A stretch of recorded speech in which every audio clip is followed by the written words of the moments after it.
Hello friends, welcome back to technique Malayalam. ഇന്ന് നമ്മൾ മറ്റൊരു അൺബോക്സിംഗ് ആയിട്ടാണ് വന്നിരിക്കുന്നത്. ഇത്തവണ വളരെ ബഡ്ജറ്റ് സെഗ്മെന്റിലുള്ള ഒരു 15,000 റുപ്പീസിന് താഴെ വരുന്ന ഡിവൈസാണ് ഐക്യൂവിൻ്റെ ഏറ്റവും പുതിയ ഐക്യൂ Z9X.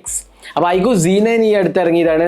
ഒരു 20,000 റുപ്പീസിന് നല്ല ഒരു ഡിവൈസാണ് ഓഫർ ചെയ്തിരിക്കുന്നത്. അപ്പോൾ അതിൻ്റെ കുറച്ചും കൂടെ ബഡ്ജറ്റ് അല്ലെങ്കിൽ അഫോർഡബിൾ വേരിയൻറ്റ് എന്ന് പറയാവുന്ന ഐക്യൂ Z9X ആണ് ഇറങ്ങിയിരിക്കുന്നത്. അപ്പോൾ ഇതിൻ്റെ വില സ്റ്റാർട്ട് ചെയ്യുന്നത് 11,999 രൂപയാണ്, including card offers. 4GB 128GB storage ആണ്. അതേപോലെ തന്നെ 6GB 128 ഉണ്ട്, അതേപോലെ 8GB 128 ഉണ്ട്. അപ്പോൾ ബേസ് വേരിയൻ്റെ പ്രൈസ് സ്റ്റാർട്ട് ചെയ്യുന്നത് 11,999 രൂപയാണ്. അത് ഇൻക്ലൂഡിങ് 1000 രൂപ കാർഡ് ഓഫേഴ്സ് ആണ്. അപ്പോൾ ഈ ഡിവൈസ് നല്ലൊരു വാല്യൂ ഫോർ മണി പാക്കേജ് ആയിട്ടാണ് എനിക്ക് തോന്നുന്നത്. കാരണം സ്നാപ്ഡ്രാഗൺ 6 Gen 1 ആണ്. അപ്പോൾ അറൌണ്ട് 5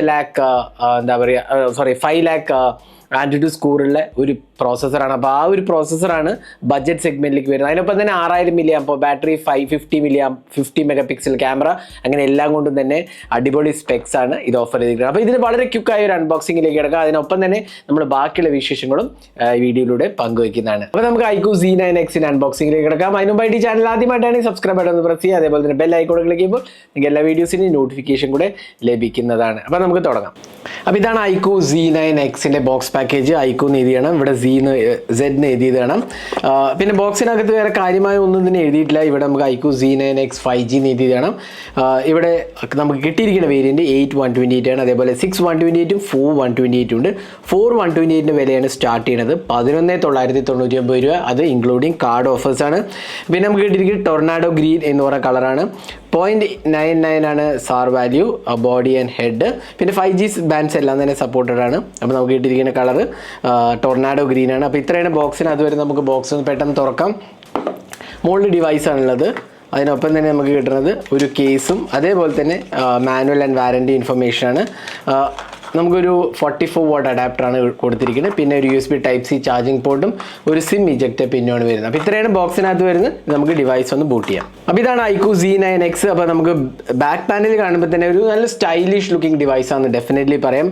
മുമ്പത്തെ ഐക്യൂ Z9 അപേക്ഷിച്ച് നോക്കുകയാണ് ഇത് കുറേയും കൂടെ സ്റ്റൈലിഷ് ലുക്കിംഗ് ആണ്. ഇവിടെ ഉണ്ടല്ലേ ക്യാമറ യൂണിറ്റ്, അതിന് തൊട്ട് പുറത്ത് ഒരു ഗ്ലോസി പാനലുണ്ട്. ഇവിടെ നമുക്ക് മാറ്റ് ഫിനിഷാണ്. അതിനൊപ്പം തന്നെ ഒരു പാറ്റേൺ കണ്ടോ, ഒരു പാറ്റേൺ. അപ്പോൾ അത് നല്ലൊരു ഫിനിഷാണ് കൊടുത്തിരിക്കുന്നത്. സ്റ്റൈലിഷ് ലുക്കിംഗ് ഡിവൈസും ഡെഫിനറ്റ്ലി പറയാം. ഇതൊരു പ്ലാസ്റ്റിക് മെറ്റീരിയലാണ്, എന്നാൽ പോലും നല്ലൊരു ഫിനിഷ് ഉണ്ടെന്ന് ഡെഫിനറ്റ്ലി പറയാം. നമുക്ക് ഇവിടെ ഒരു 50 മെഗാ പിക്സൽ ക്യാമറയാണ് ഇവിടെ എഴുതിയിട്ട് കാണാം. ഐക്യൂവിൻ്റെ ബ്രാൻഡിങ് കാണാം. സൈഡിൽ finger print scanner, power button തന്നെയാണ് കൊടുത്തിരിക്കുന്നത്. വോളിയം റോക്കർ കീസ് കാണാം. മുകൾ ഭാഗത്ത് ഓപ്പണിങ്സ് സ്ലോട്ട്സ് ഒന്നുമില്ല. താഴെ USB Type-C port, 3.5 memory Jack, speaker unit ആണ്. ഇവിടെ നമുക്ക് ഡ്യുവൽ സ്പീക്കേഴ്സാണ് വരുന്നത്. ഈ സൈഡിൽ സിം ട്രേയാണ് കൊടുത്തിരിക്കുന്നത്. പിന്നെ നമുക്ക് ഫ്രണ്ട് ക്യാമറയും കാണാം. തിക്നെസ് പറഞ്ഞാൽ വളരെ സ്ലിം ആയിട്ട് എനിക്ക് തോന്നി. കാരണം ഇത് 7.99 mm ഉള്ളൂ, എന്നാൽ 6000 mAh ബാറ്ററി ഉണ്ട് എന്നുള്ളതാണ് ഇതിൻ്റെ ഒരു പ്രത്യേകത. അപ്പോൾ നല്ലൊരു കോമ്പാക്ട് ഫോം ഫാക്ടറിലേക്ക് 6000 mAh ബാറ്ററി കൊണ്ടുവന്നിട്ടുള്ളത് നല്ലൊരു കാര്യം തന്നെ ഡെഫിനറ്റ്ലി പറയാം. ഇനി നമുക്ക് ഫോണൊന്ന് ബൂട്ട് ചെയ്യാം. അപ്പോൾ ഫോൺ നമ്മൾ ബൂട്ട് ചെയ്തിരിക്കുകയാണ്. അപ്പോൾ നമുക്ക് കിട്ടുന്ന ഒരു ഫുൾ HD 120 Hz റിഫ്രഷ് റേറ്റുള്ള ഒരു ഡിസ്പ്ലേ ആണ്. ഇത് AMOLED അല്ല കേട്ടോ, ഇത് നോർമൽ നമുക്ക് IPS LCD പാനലാണ് കൊടുത്തിരിക്കുന്നത്. എന്നാൽ പോലും നല്ലൊരു എക്സ്പീരിയൻസ് ഉണ്ട്. കാരണം ബഡ്ജറ്റ് സെഗ്മെൻ്റ് ആണ്. അപ്പോൾ ആ ഒരു എക്സ്പീരിയൻസ് ആണ് നമുക്ക് ഇവിടെ കിട്ടുന്നത്. ഇവിടെ നമുക്ക് റിഫ്രഷ് റേറ്റ് ഒന്ന് നോക്കണം. സ്മാർട്ട് സ്വിച്ച് ആണ് കൊടുത്തിരിക്കുന്നത്. Higher refresh rate 120 Hz available ആണ്. അതിനൊപ്പം തന്നെ നമുക്ക് ബേസിക് ഓപ്ഷൻസ് ഉണ്ട്. പിന്നെ 1000 nits of peak brightness, high brightness 1000 nits വരെ ഉണ്ട് എന്നുള്ളതാണ്. അപ്പോൾ അതും ഒരു പ്രത്യേക ഫീച്ചർ തന്നെ ഡെഫിനറ്റ്ലി പറയാം. ഡിസ്പ്ലേ ക്വാളിറ്റി നല്ലതാണ്. അതിനൊപ്പം തന്നെ നമുക്ക് ടച്ച് റെസ്പോൺസ് ആണെങ്കിലും കുഴപ്പമില്ല, നല്ലൊരു ക്വാളിറ്റി ഉണ്ട് ഡെഫിനറ്റ്ലി നമുക്ക് പറയാവുന്നതാണ്. കളേഴ്സ് ആണെങ്കിൽ അത്യാവശ്യം നല്ല കളേഴ്സ് ഉണ്ട്. ഈവൻ IPS LCD പാനലാണെങ്കിൽ പോലും നല്ല കളേഴ്സും ഉണ്ട്. പിന്നെ മൂവീസൊക്കെ വാച്ച് ചെയ്യാൻ നല്ലൊരു ഓപ്ഷനാണ്. കാരണം ബഡ്ജറ്റ് സെഗ്മെൻറ്റിൽ നമുക്ക് 6000 mAh ബാറ്ററി ഉള്ളതുകൊണ്ട് തന്നെ നല്ല രീതിയിൽ നമുക്ക് മൂവീസൊക്കെ വാച്ച് ചെയ്യാം. കാരണം ബാറ്ററി എളുപ്പത്തിൽ ഡ്രെയിൻ ആവാനുള്ള ചാൻസ് കുറവാണ്. കാരണം 6000 mAh ബാറ്ററി ഉണ്ട്. അപ്പോൾ ഡിസ്പ്ലേ ക്വാളിറ്റി ഡെഫിനറ്റ്ലി നല്ലത് നമുക്ക് പറയാം. ഇനി നമുക്ക് സോഫ്റ്റ്വെയറിലേക്ക് പോകാം. സോഫ്റ്റ്വെയറിൽ നമുക്ക് ഇവിടെ Android 14 out of the box ആണ്. 2 years ഓഫ് ആൻഡ്രോയിഡ് അപ്ഡേറ്റ്സും 3 years ഓഫ് സെക്യൂരിറ്റി പാച്ചസും ആണ് വരുന്നത്. ഇപ്പോൾ ഇവിടെ നമുക്ക് കിട്ടുന്ന ഈ OS എന്ന് പറഞ്ഞാൽ Android 14 out of the box ആണ്. ഫൺ ടച്ച് OS 14 ആണ്. അപ്പോൾ അതും നല്ലൊരു ഓപ്ഷനാണ്. കാരണം ലേറ്റസ്റ്റ് ആൻഡ്രോയിഡ് വേർഷൻ്റെ 2 വർഷത്തെ ആൻഡ്രോയിഡ് അപ്ഡേറ്റ്സും കിട്ടും എന്നുള്ളതാണ് വേറൊരു കാര്യം. പിന്നെ നമുക്ക് അഡീഷണൽ ഓപ്ഷൻസ് ഡൈനാമിക് എഫക്ട്സിൽ പോയി കഴിഞ്ഞാൽ ചാർജിങ് ആനിമേഷൻ, അതേപോലെ ഫിംഗർ പ്രിൻറ്റ് ആനിമേഷൻ, അങ്ങനെ ഫിംഗർ പ്രിൻ്റ് അല്ല ഫേസ് അൺലോക്ക് ആനിമേഷൻ, അങ്ങനത്തെ ഓപ്ഷൻസ് എല്ലാം തന്നെ നമ്മൾ റെഗുലർ ഐക്യൂ ഡിവൈസിൽ കാണുന്ന എല്ലാ ഫീച്ചേഴ്സ് തന്നെ നമുക്ക് ഇവിടെയും കിട്ടുന്നുണ്ട്. പിന്നെ ലോക്ക് സ്ക്രീൻ ആൻഡ് വാൾപേപ്പർ കസ്റ്റമൈസേഷനും അങ്ങനത്തെ ഓപ്ഷൻസ് എല്ലാം തന്നെ കൊടുത്തിട്ടുണ്ട്.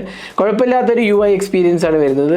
നോട്ടിഫിക്കേഷൻ ടോഗിൾസ് എല്ലാം തന്നെ കുഴപ്പമില്ലാത്ത രീതിയിലാണ് വന്നിരിക്കുന്നത്. പിന്നെ ആപ്പ് നോക്കുകയാണെങ്കിൽ ഹോട്ട് ആപ്സും ഹോട്ട് ഗെയിംസും ഉണ്ട്. അതേപോലെ തന്നെ കുറച്ച് ബ്ലോട്ട്വെയർസ് ഡെഫിനറ്റ്ലി ഉണ്ടെന്ന് പറയാം. ഒരുപാടൊന്നുമില്ല. ഫോൺ പേ, ലിങ്ക്ഡിൻ, അതേപോലെ ഡെയിലി ഹണ്ട്, അങ്ങനെ കുറച്ച് ആപ്സ് പ്രീ ഇൻസ്റ്റാൾ ആണ്. ഹോട്ട് ആപ്സും ഹോട്ട് ഗെയിംസും ഉണ്ട്. അത് വേണമെങ്കിൽ നമുക്ക് പോയി സെറ്റിംഗ്സ് പോയി ഡിസേബിൾ ചെയ്യാം. എന്നാലും ബ്ലോട്ട്വെയർസിന് അത്ര അധികം ഇല്ല എന്ന് വേണമെങ്കിൽ പറയാം. അതൊരു കുഴപ്പമില്ലാത്ത ആസ്പെക്റ്റാണ്. ഒരുപാടൊന്നും ബ്ലോട്ട്വെയർസ് ഇൻക്ലൂഡഡ് അല്ല എന്ന് വേണമെങ്കിൽ പറയാം. ഇതാണ് സോഫ്റ്റ്വെയറിൻ്റെ കാര്യം പറയുകയാണെങ്കിൽ കുഴപ്പമില്ലാത്ത ഒരു എക്സ്പീരിയൻസ് ആണ്. ഇനി ഇതിൻ്റെ പ്രോസസ്സർക്ക് പറയുമ്പോൾ സ്നാപ്ഡ്രാഗൺ 6 Gen 1 ആണ്. ഞാൻ നേരത്തെ പറഞ്ഞു സ്നാപ്ഡ്രാഗൺ 6 Gen 1ൻ്റെ ആൻഡ്രോയിഡ് സ്കോർ എന്ന് പറഞ്ഞാൽ അറൗണ്ട് 5 lakh പ്ലസ് ആണ് വരുന്നത്. അപ്പോൾ അതുകൊണ്ട് തന്നെ നല്ലൊരു പെർഫോമൻസ് ഓറിയൻറ്റഡ് ഡിവൈസ് ബിലോ 15,000 റുപ്പീസിന് കിട്ടും എന്നുള്ളതാണ് ഇതിൻ്റെ ഒരു പ്രത്യേകത. 8 GB റാം വരെയുണ്ട്. പിന്നെ വെർച്വൽ റാമും നമുക്ക് എക്സ്പാൻഡ് ചെയ്യാവുന്നതാണ്. അപ്പോൾ ഈ ഒരു പ്രോസസ്സറിൻ്റെ പ്രത്യേകത എന്ന് വെച്ചാൽ നല്ല ഒരു എക്സ്പീരിയൻസ് ആണ്. കാരണം സ്നാപ്ഡ്രാഗൺ 6 സീരീസ് ഈ പ്രൈസ് സെഗ്മെൻറ്റ് അതാണ് 11,000-12,000 റേഞ്ചിലൊക്കെ വന്നു എന്നുള്ളതാണ്. കാരണം ഇതിന് മുമ്പ് വന്നത് സ്നാപ്ഡ്രാഗൺ 4 Gen 2 ആണ്. അപ്പോൾ അത് വെച്ച് നോക്കുകയാണെങ്കിൽ ഇത് നല്ലൊരു പവർഫുൾ ഡിവൈസ് ആണെന്ന് ഡെഫിനറ്റ്ലി പറയാം. പിന്നെ നമുക്ക് റാം എക്സ്പാൻഡ് ചെയ്യാനുള്ള ഓപ്ഷനുണ്ട്. അപ്പോൾ ഓവറോൾ എക്സ്പീരിയൻസ് കുഴപ്പമില്ല. ഞാൻ യൂസ് ചെയ്തിട്ട് ഇനീഷ്യൽ ഇംപ്രഷനിൽ എനിക്ക് ലാഗോ അങ്ങനത്തെ ഇഷ്യൂസോ ഒന്നും തന്നെ നോട്ടീസ് ചെയ്യില്ല. നല്ലൊരു സ്മൂത്ത് എക്സ്പീരിയൻസ് ആണ്, ലാഗ് ഫ്രീ എക്സ്പീരിയൻസ് ആയിട്ട് എനിക്ക് തോന്നിയത്. ഇതിനകത്ത് ഡ്യുവൽ സ്റ്റീരിയോ സ്പീക്കേഴ്സ് ഇൻക്ലൂഡഡ് ആണ്. അതിനൊപ്പം തന്നെ 5G ബാൻഡ്സ് എല്ലാം തന്നെ സപ്പോർട്ടഡ് ആണ്. അപ്പോൾ ആ ഒരു പ്രോബ്ലം ഒന്നും നമുക്ക് ഇതിലില്ല. പിന്നെ ഡ്യുവൽ സിം കാർഡ് സപ്പോർട്ടും ഇൻക്ലൂഡഡ് ആണ്. പിന്നെ 120 GB ആണ് സ്റ്റാൻഡേർഡ് സ്റ്റോറേജ് വരുന്നത്. അപ്പോൾ അതൊക്കെ ആണ് ഇതിൻ്റെ basic aspects. Side mounted fingerprint സ്കാനറാണ് കൊടുത്തിരിക്കുന്നത്. അത് നമുക്ക് സ്റ്റോറേജ് വേണമെങ്കിൽ എക്സ്പാൻഡും ചെയ്യാവുന്നതാണ്. അതിനൊപ്പം തന്നെ നമുക്ക് IP54 റേറ്റിംഗ് 64 റേറ്റിംഗ് ഉണ്ട്. ഈ പ്രൈസ് സെഗ്മെൻറ്റിൽ എനിക്കൊന്ന് പ്രോബ്ലി കിട്ടാവുന്ന ഏറ്റവും മികച്ച ഒരു IP റേറ്റിംഗ് ആണ്. IP64 ആണ്. അത് എഗെയിൻ വാട്ടർ റെസിസ്റ്റൻ്റ് അല്ല, വാട്ടർ സ്പ്ലാഷസ് മാത്രമേ ഉള്ളൂ. ഡ്യുവൽ സ്റ്റീരിയോ സ്പീക്കേഴ്സ് ഞാൻ നേരത്തെ പറഞ്ഞു. അപ്പോൾ ഇത്രയാണ് ഇതിൻ്റെ ബേസിക് ആസ്പെക്ട്സ് പറയുക. ഇനി നമുക്ക് ക്യാമറയിൽ നോക്കുമ്പോൾ ഒരു 50 MP AI ക്യാമറയാണ്. പിന്നെ ഒരു 2 MP ബൊക്കെ ക്യാമറയാണ് കൊടുത്തിരിക്കുന്നത്. നല്ലൊരു ക്യാമറ യൂണിറ്റ് കാണാം നമുക്ക്. അതിനൊപ്പം തന്നെ നമുക്ക് എന്താ പറയുക ഒരു പഞ്ച് ഹോൾ സെൽഫി ക്യാമറയാണ് കൊടുത്തിരിക്കുന്നത്. കൂടെ ഒരു പഞ്ച് ഹോൾ 8 MP സെൽഫി ക്യാമറയാണ്. OIS ഇല്ല, പക്ഷേ EIS സപ്പോർട്ട് ഉണ്ട്. നമുക്ക് ക്യാമറ UI നോക്കാം.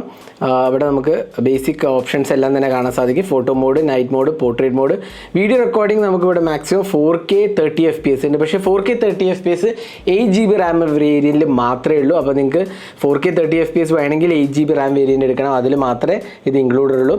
50 MP പ്രൈമറി ക്യാമറയാണ്. f1.8 അപ്പേച്ചറാണ് വരുന്നത്. പിന്നെ ബൊക്കെ ക്യാമറയാണ് വരുന്നത്. അപ്പോൾ ഇത്രയാണ് ഇതിൻ്റെ ക്യാമറ UI എന്ന് പറയുന്നത്. നമുക്കിവിടെ ബാക്കിയുള്ള ഓപ്ഷൻസ് കാണാൻ സാധിക്കും. അപ്പോൾ ക്യാമറ UI കുഴപ്പമില്ലാത്ത പോർട്രേറ്റ് മോഡ്, നൈറ്റ് മോഡ് എല്ലാം ഇൻക്ലൂഡഡ് ആണ്. നമുക്ക് കുറച്ച് ക്യാമറ സാമ്പിൾസ് ആണ്. ഇതെല്ലാം iQOO Z9X എന്നെടുത്ത ക്യാമറ സാമ്പിൾസ് ആണ്. അത്യാവശ്യം കുഴപ്പമില്ലാത്ത ഒരു ക്യാമറ എക്സ്പീരിയൻസ് ആണ് ഡെഫിനറ്റ്ലി നമുക്ക് പറയാം. കൂടുതൽ ഡീറ്റെയിൽസിലേക്ക് നമ്മൾ റിവ്യൂ പോസ്റ്റ് ചെയ്യുമ്പോൾ പറയാം. എനിക്കൊരു എക്സ്പീരിയൻസ് ഇനീഷ്യൽ ഇംപ്രഷനിൽ കുഴപ്പമില്ലാന്ന് തോന്നി.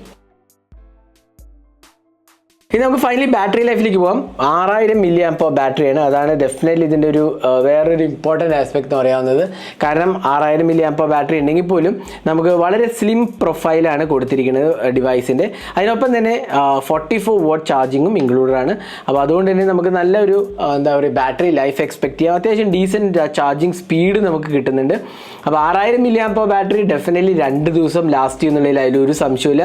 അപ്പോൾ അതുകൊണ്ട് തന്നെ നല്ലൊരു ലോങ് ടേം ബാറ്ററി യൂസേജ് ഒക്കെ ഉള്ള ഒരു യൂസർ ആണെങ്കിൽ ഡെഫിനറ്റ്ലി ഇത് യൂസ് ചെയ്യാവുന്നതാണ്. കാരണം 2 ദിവസം ഈസിലി ലാസ്റ്റ് ചെയ്യുന്നുള്ളതിൽ ഒരു സംശയമില്ല. അപ്പോൾ അതാണ് ബാറ്ററി ലൈഫിനെ കുറിച്ച് പറയുന്നത് വെച്ചാൽ. അപ്പോൾ ഓവറോൾ എനിക്ക് ഈ ഡിവൈസിൻ്റെ ബാറ്ററി കപ്പാസിറ്റിയും അതേപോലെ ചാർജിങ് സ്പീഡും കുഴപ്പമില്ലാന്ന് തോന്നി. അപ്പോൾ ഇതായിരുന്നു iQOO Z9Xൻ്റെ അൺബോക്സിങ്ങും ഫസ്റ്റ് ഇംപ്രഷൻ. ഓവറോൾ എനിക്ക് തോന്നുന്നു 11,999 ഒരു നല്ലൊരു ബഡ്ജറ്റ് സെഗ്മെൻറ്റ് ഡിവൈസാണ്. പെർഫോമൻസിൻ്റെ കാര്യത്തിലാണെങ്കിൽ, ക്യാമറയുടെ കാര്യത്തിലാണെങ്കിൽ, ബാറ്ററിയുടെ കാര്യത്തിലാണെങ്കിൽ, സോഫ്റ്റ്വെയറിൻ്റെ കാര്യത്തിലാണെങ്കിൽ കാര്യമായ പരാതികളൊന്നും തന്നെ ഇല്ല. അത്യാവശ്യം ഗുഡ് ലുക്കിംഗ് ഡിവൈസാണ്. നല്ലൊരു പാക്കേജ് ഡെഫിനറ്റ്ലി പറയാവുന്ന ഒരു ഡിവൈസാണ് iQOO Z9. അപ്പോൾ നിങ്ങൾക്ക് എന്ത് തോന്നുന്നു ഈ ഡിവൈസിനെ കുറിച്ച്? നിങ്ങളുടെ അഭിപ്രായങ്ങൾ കമൻറ്റ് സെക്ഷനിൽ പോസ്റ്റ് ചെയ്യുക. എനിക്ക് തോന്നുന്നു ഒരു വാല്യൂ ഫോർ മൈ ഡിവൈസാണ്. 15,000 രൂപയ്ക്ക് നിങ്ങൾക്ക് കിട്ടാവുന്ന നല്ലൊരു ഓപ്ഷനായിട്ട് എനിക്ക് തോന്നുന്നു. അത്യാവശ്യം നല്ല പവർഫുൾ ഡിവൈസുമാണ്. അപ്പോൾ ഇതായിരുന്നു iQOO Z9Xൻ്റെ അൺബോക്സിംഗ് ആൻഡ് സോൺ വീഡിയോ നിങ്ങൾക്ക് ഇഷ്ടപ്പെട്ടു എന്നിരിക്കുന്നു. കൂടുതൽ വീഡിയോസിനായി സബ്സ്ക്രൈബ് ചെയ്യാൻ മറക്കരുത്. അതിനൊപ്പം തന്നെ ബെൽ ഐക്കൺ ക്ലിക്ക് ചെയ്യുക. അപ്പോൾ നമ്മൾ പബ്ലിഷ് ചെയ്യുന്ന എല്ലാ വീഡിയോസിനെയും നോട്ടിഫിക്കേഷൻ കൂടെ ലഭിക്കുന്നതാണ്. അപ്പോൾ അടുത്തൊരു വീഡിയോ ആയിട്ട് വരുന്നവരെ thanks for watching. Have a great day.